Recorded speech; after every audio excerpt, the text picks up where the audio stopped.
안녕하세요. 건강의 달인 건달입니다. 요즘 어떤 운동 하시나요? 얼마 전까지만 해도요, 날이 덥지 않아서 운동하기에 딱 좋은 날씨였었는데, 이제는 날이 더워지고 비도 오는 날도 있다 보니까 운동하기가 쉽지 않죠.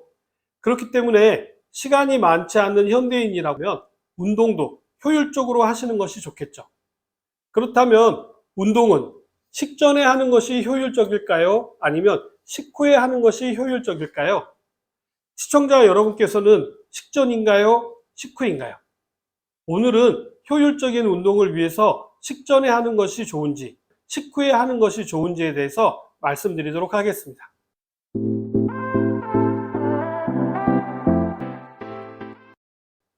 식전 운동에 대해서 말씀을 드리자면요. 식전 운동은 주로 공복 상태에서 이루어지게 되는데요. 아침에 일어나서 식사를 하기 전 혹은 점심이나 저녁 전에 운동을 하는 경우를 이야기하는데요. 공복 상태에서 체내의 에너지 대사가 달라지게 됩니다. 일반적인 상태에서는요, 운동을 하면 당이 먼저, 탄수화물이 먼저 사용이 되고요. 그 다음에 단백질이 사용이 되고, 마지막에 지방을 에너지원으로 사용하게 됩니다. 공복 시에는요, 먼저 사용해야 할 당, 즉 탄수화물이 적기 때문에요, 효율을 높이기 위해서 지방을 먼저 에너지원으로 사용하게 됩니다. 체중 감량이나 체지방 감소가 운동의 주 목적이시라면요, 식전 운동이 효율적이어서 저는 적극적으로 추천드립니다. 미국 스포츠의학회 보고서에 따르면요, 공복 운동은 체지방 대사를 촉진하고 유산소 운동을 통해서 체중 감량 효과를 극대화할 수 있다고 밝혔는데요. 저는 여기에다가 간헐적 단식을 다이어트 목적으로 하시는 분들께 아침 공복에 근력 운동을 하시라고 말씀을 드립니다. 간헐적 단식 다이어트의 핵심은요, 많은 분들이 시간으로 알고 계시지만요, 저는 그것보다 공복 시 근력 운동에 초점을 맞추어서 말씀을 드립니다. 공복 시 근력 운동을 해도 유산소 운동을 하는 것처럼요, 지방을 에너지로 사용하기 때문에요, 다이어트가 목적이시라면 간헐적 단식을 할 때 아침 공복에 근력 운동을 권하고요, 저녁은 가볍게 드시고 유산소 운동을 하시라고 권해드립니다. 운동 생리학자들은요, 식전 운동을 할 경우에 강도는 가볍게 유지하면서 꾸준히 시행했을 때 효과가 있다라고 이야기하는데요. 이때 물 섭취도 충분히 해줘야 하고요. 한 종목 운동을 할 때 운동 시간은 3분에서 4분을 넘지 않도록 조절하는 것이 좋다라고 조언하고 있습니다. 근력 운동의 경우에는요, 한꺼번에 많이 하기보다는요, 조금씩 자주 하시는 것이 훨씬 더 효과적이기 때문에 너무 무리해서 하는 운동은요, 역효과가 날 수가 있어서 각별한 주의가 필요합니다. 다만 근육을 키우기 위해서 운동을 하시는 분들이시라면 오히려 식전보다는 식후가 더 효과적일 수가 있는데요.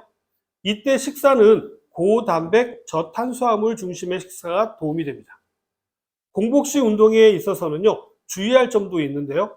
공복 상태에서 운동을 과하게 하게 되면은요, 급격히 혈당이 낮아져서 어지러움증이라든지 탈진이 발생할 수가 있고요. 심한 경우에는요, 저혈당 쇼크로 이어질 가능성도 있기 때문에 각별한 주의가 필요합니다.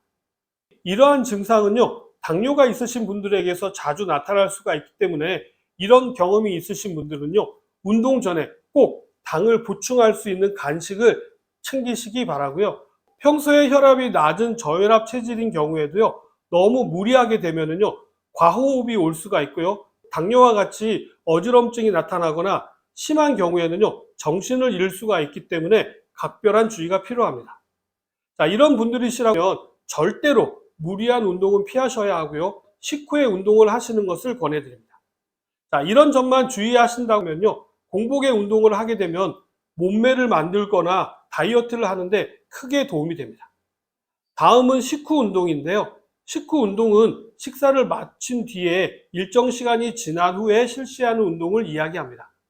특히 당뇨가 있거나 대사증후군이 있는 분들에게는요, 식후 운동이 도움이 되는데요. 식후 운동을 하게 되면 혈당을 조절하는 데도 도움이 될 수가 있기 때문입니다. 식사 후에 혈당이 상승하는 시점에 가볍게 걷거나 자전거 타기와 같은 유산소 운동을 하게 되면요, 혈당이 천천히 오르면서 인슐린의 민감도가 개선되는 효과가 나타나기도 합니다. 식후 30분 후에 20여 분 정도만 산책을 하셔도요, 식후 혈당을 관리하는데 아주 큰 도움이 됩니다. 저녁 식사 후에 걷기를 하시게 되면요, 아침 공복 시 혈당도 영향을 미쳐서요, 안정적인 혈당 관리에 도움이 됩니다. 미국 내분비 학회에서는요, 식후 30분 이내에 가벼운 운동이 식후 혈당 상승을 완화하는 데 효과적이라고 밝힌 바 있는데요. 이러한 식후 운동은요, 당뇨를 예방하고 혈당 관리를 할 뿐만 아니라 심혈관 질환을 예방하는 데도 긍정적인 영향을 준다라고 이야기했습니다. 뿐만 아니라요, 식후 운동의 경우에는요, 에너지원이 충분히 확보된 상태에서 이루어지기 때문에요, 근손실의 우려가 적고요, 고강도 운동이나 근력 운동을 주로 하시는 분들에게는 더 적합한 운동이 될 수 있습니다. 단백질과 탄수화물이 운동 전 공급되면요, 근육 합성이 촉진되어서 운동 효율이 높아지기 때문에 근육을 키우시는 것이 목적이시라면요, 단백질 위주의 식사를 하신 후에 운동을 하시는 것이 좋겠죠. 식사 직후에 바로 격렬한 운동은 피하시는 것이 좋은데요. 식후에 바로 격렬한 운동을 하게 되면요, 위에 음식이 남아있는 상태에서 운동을 하게 되는 것이어서 위장장애라든지 복통, 소화불량 등을 초래할 수가 있고요.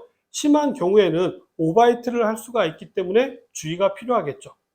일반적으로 식후 1시간에서 2시간 이후에 운동을 시작하시는 것이 가장 이상적인 시간대로 알려져 있으니까 꼭 참고하시기 바랍니다. 식전 운동과 식후 운동 모두요, 각기 장단점이 있습니다. 정리해서 말씀을 드리자면요, 체지방 감량을 목표로 다이어트를 하신다거나 부위별 몸매를 가꾸시기를 원하신다면요, 식전 운동을 권해드리고요. 당뇨가 있거나 당뇨가 걱정되시는 분들은요, 혈당 관리를 위해서 식후에 유산소 운동을 추천드립니다. 당뇨가 있으신 분들은요, 식사를 마치시면 20분 이상 걷기를 추천드리고요. 앞에서도 말씀드렸듯이 근력 강화나 운동의 강도를 향상시키는 것이 목적이시라면요, 식후 운동이 더 나은 선택이 될 수 있습니다. 개인의 소화 능력, 혈당 반응, 에너지 수준 등 체질에 따라서도요, 적절한 운동 시간이 달라질 수가 있는데요. 공복 시 어지러움증이나 기력이 떨어지는 분이시라면요, 식후 운동이 보다 안전할 수가 있고요. 식후에 속이 더부룩하거나 몸이 무거운 느낌이 드시는 분들은요, 가벼운 식전 운동이 좋은 컨디션을 유지하는 데 도움이 될 수 있습니다. 운동은 근력 운동만 좋은 것도 아니고요, 유산소 운동만 좋은 것도 아닙니다. 두 가지 운동을 적절히 하시는 것이 좋고요. 근력 운동은 조금씩 자주 하시는 것을 추천드리고요. 유산소 운동은 땀을 흠뻑 흘릴 정도로 일주일에 2번 정도를 추천드립니다. 물론 가볍게 산책이나 걷는 것은 매일매일 하시는 것이 좋습니다. 운동 효과를 극대화하시려면요, 자신의 건강 상태와 목표에 맞춰서 운동 시간을 조절하는 것이 중요합니다. 운동의 효과를 결정짓는 가장 중요한 요소는요, 언제 하는가가 중요한 것이 아니라요, 얼마나 꾸준히 하는가에 있습니다. 한국운동영양학회 관계자는요, 식전이든 식후든 자신의 생활 패턴 속에서 무리 없이 꾸준히 운동할 수 있는 시간을 찾는 것이 핵심이라고 강조하고 있는데요. 저도 생활 속에서 할 수 있는 운동에 대한 영상을 여러 편 올려드린 적이 있었죠. 건달TV 운동 관련 영상 참고해서 보시기 바라면서 저는 다음 시간에 더 좋은 내용으로 다시 찾아뵙도록 하겠습니다. 감사합니다.